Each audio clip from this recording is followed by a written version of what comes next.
พิธีฉลองโครงการร่วมมือการพัฒนาเวียกงานสาธารณสุขและเทคโนโลยีลาวไทยครบรอบ25 ปี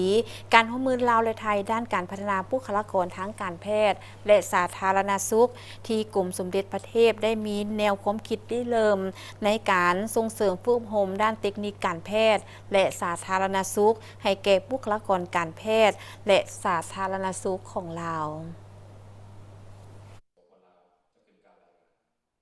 ในวันที่22 เมษายนนี้ที่นครหลวงเวียงจันทน์ได้มีพิธีฉลองโครงการร่วมมือการพัฒนาเวียกงานสาธารณสุขและเทคโนโลยีลาวไทยครบรอบ25 ปี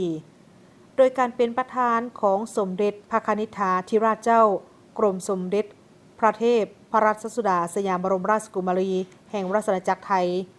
โดยมีท่านท้องสวรรค์พรหมวิหารรัฐมนตรีกระทรวงการต่างประเทศดร.บุญแฝงภูมิมาลัยศิษย์รัฐมนตรีกระทรวงสาธารณสุขแห่งสาธารณรัฐประชาธิปไตยปฏิรูปลาวพร้อมด้วยภาคส่วนที่เกี่ยวข้องไทยลาว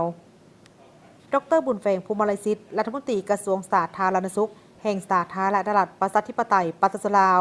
กล่าวในนามคณะจัดตั้งกองประชุมวิชาการด้านการแพทย์และสาธารณสุขภายใต้หัวข้อการส่งเสริมสุขภาพที่ดีในอนาคตแสดงความรู้บุญคุณมายังสมเด็จพระนิธิราชเจ้ากรมสมเด็จพระเทพรัชสุดาสยามบรมราชกุมารีที่เสด็จมาเป็นประธานเปิดและเข้าร่วมกองประชุมวิชาการด้านการแพทย์และสาธารณสุขในกองประชุมครั้งนี้ซึ่งได้จัดขึ้นในโอกาสของการเฉลิมฉลองครบรอบ25 ปีการร่วมมือลาวไทยด้านการพัฒนาบุคลากรทางการแพทย์และสาธารณสุขที่กรมสมเด็จพระเทพได้มีแนวความคิดริเริ่มในการส่งเสริมฝึกอบรมทางด้านเทคนิคการแพทย์และสาธารณสุขให้แก่บุคลากรการแพทย์และสาธารณสุขของลาวนับแต่ปี 2000 เป็นต้นมา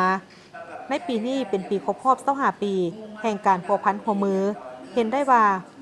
กรมสมเด็จพระเทพได้ให้ความสำคัญเอาใจใส่สุขยุ่ส่งเสริมและติดตามมาอย่างต่อเนื่องในทุกๆปีถึงว่าในระยะที่ผ่านมาจะมีการแพร่ระบาดของพยาธิโควิด -19 แต่กรมสมเด็จพระเทพก็ยังได้ให้ความห่วงใยและบ่หยุดที่จะให้การพัฒนาบุคลากรทางด้านการแพทย์ของลาวให้ได้รับการพัฒนาสูงยิ่งขึ้นปัจจุบันสาธารณรัฐประชาธิปไตยปฏิรูปลาวได้มีบุคลากรด้านสาธารณสุขกวมทั่วทุกแขวงของสาธารณรัฐประชาธิปไตยปฏิรูปลาวที่เคยได้ผ่านการฝึกอบรมภายใต้โครงการของพระราชดำริของกรมสมเด็จพระเทพรวมทั้งหมดเป็น 1,171 ท่าน ปัจจุบันเป็นหุ้นที่27สิ่งทั้งหมดเหล่านี้นับว่าเป็นความภาคภูมิใจของปตสลาวทั้งเป็นการแสดงให้เห็นถึงความเอื้อเฟื้อเผื่อแผ่ของกรมสมเด็จในการช่วยสุขยู่ส่งเสริมก็คือการรักษาและเบิ่งแยงสุขภาพของปตสลาวอย่างทั่วถึงเพื่อการสร้างสุขภาพที่ดีในอนาคต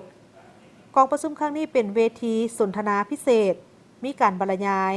การสนทนาแบบตัวมนการนำเสนอผลงานวิชาการของผู้ที่ผ่านการฝึกอบรมภายใต้โครงการหัวมือดังกล่าวนี้และการวางแสดงถึงผลงานทางด้านวิชาการมีผู้เข้าร่วม350 ท่านรวมเอาศิษย์เก่าจากนครหลวงเวียงจันทน์และ17แขวงของลาว